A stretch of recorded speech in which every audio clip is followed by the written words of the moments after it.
Malayalam Bigg Boss season 7 live updation നോക്കാം. ലൈവിൽ ഇപ്പോൾ ബിഗ് ബാങ് വീക്ക് ആരംഭിച്ചിരിക്കുകയാണ്.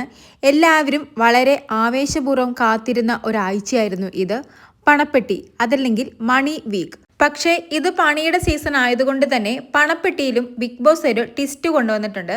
അതായത് ഇത്തവണ പണപ്പെട്ടി എടുത്തുകൊണ്ട് ആരും പുറത്തു പോകേണ്ടി വരില്ല. അതുപോലെ തന്നെ എല്ലാവർക്കും പണം സ്വന്തമാക്കി ബിഗ് ബോസ് ഹൗസിൽ നിൽക്കാനുള്ള ഒരു അവസരവും കൂടി ബിഗ് ബോസ് ഈ തവണ കൊടുക്കുന്നുണ്ട്. കാരണം വേറൊന്നുമല്ല, ഈ ഒരാഴ്ച മണി ബാങ്ക് വീക്കാണ്. ഈ ഒരാഴ്ച പല ടാസ്കുകൾ വഴി പല എമൗണ്ടുകളായിരിക്കും ബിഗ് ബോസ് എല്ലാവർക്കും നൽകുന്നത്. സാധാരണ പണപ്പെട്ടി എന്നൊരു കൺസെപ്റ്റ് വരുന്ന സമയത്ത് ഒരാൾക്ക് മാത്രമേ പണപ്പെട്ടി സ്വന്തമാക്കാൻ സാധിക്കുകയുള്ളൂ. പണപ്പെട്ടി എടുക്കുന്ന വ്യക്തി ആ നിമിഷം തന്നെ ബിഗ് ബോസ് ഹൗസിൽ നിന്നും പുറത്തു പോവുകയും വേണം. എന്നാൽ ഇത്തവണ ആർക്ക് വേണമെങ്കിലും പണം സ്വന്തമാക്കാം. അതിനായി ബിഗ് ബോസ് ഒരാഴ്ച നീണ്ടു നിൽക്കുന്ന ടാസ്കുകൾ കൊണ്ടുവന്നിട്ടുണ്ട്.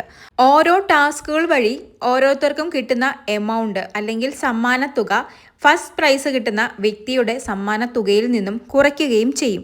എന്തായാലും ഫസ്റ്റ് ടാസ്കായ പണപ്പെരുമഴ എന്ന ടാസ്കിൽ നിന്നും എല്ലാവർക്കും ലഭിക്കാൻ പോകുന്നത് 10,000 രൂപയാണ്. ഈ 10,000 രൂപ ഫസ്റ്റ് പ്രൈസായ 50 ലക്ഷത്തിൽ നിന്നും കുറയ്ക്കുകയും ചെയ്യും. നെവീന് ശിക്ഷയുടെ ഭാഗമായി ഈ ടാസ്കിൽ പങ്കെടുക്കാൻ സാധിക്കില്ല. ബാക്കി 7 പേർക്കും ഈ ടാസ്കിൽ പങ്കെടുക്കാവുന്നതാണ്, പണം സ്വന്തമാക്കാവുന്നതുമാണ്.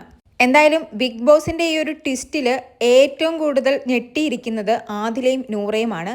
കാരണം കുറച്ച് ആഴ്ചകളായി ആദിലയും നൂറയും പണപ്പെട്ടിയെക്കുറിച്ച് വലിയ ചർച്ചയിലായിരുന്നു. കാരണം ആദില പണപ്പെട്ടിയുമായി പുറത്തു പോകാൻ ഇരിക്കുകയായിരുന്നു. അപ്പോഴാണ് ബിഗ് ബോസ് ഇങ്ങനൊരു ട്വിസ്റ്റ് കൊണ്ടുവന്നിരിക്കുന്നത്. അതുകൊണ്ട് തന്നെ എല്ലാവർക്കും പണം സ്വന്തമാക്കാനുള്ള ഒരു അവസരം ലഭിച്ചിരിക്കുകയാണ്.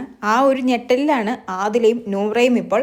പക്ഷേ എന്തായാലും ബിഗ് ബോസിൻ്റെ ഈ ഒരു ട്വിസ്റ്റ് എനിക്കിഷ്ടപ്പെട്ടു. കാരണം മറ്റു സീസണുകളിലെ പോലെ അല്ലാതെ എല്ലാവർക്കും പണം സ്വന്തമാക്കാനുള്ള ഒരു അവസരം കൂടിയാണ് ബിഗ് ബോസ് നൽകിയിരിക്കുന്നത്. എന്തായാലും ടാസ്കുകൾക്കായി നമുക്ക് കാത്തിരിക്കാം. കൂടുതൽ ലൈവ് അപ്ഡേറ്റുകളുമായി വീണ്ടും വരാം.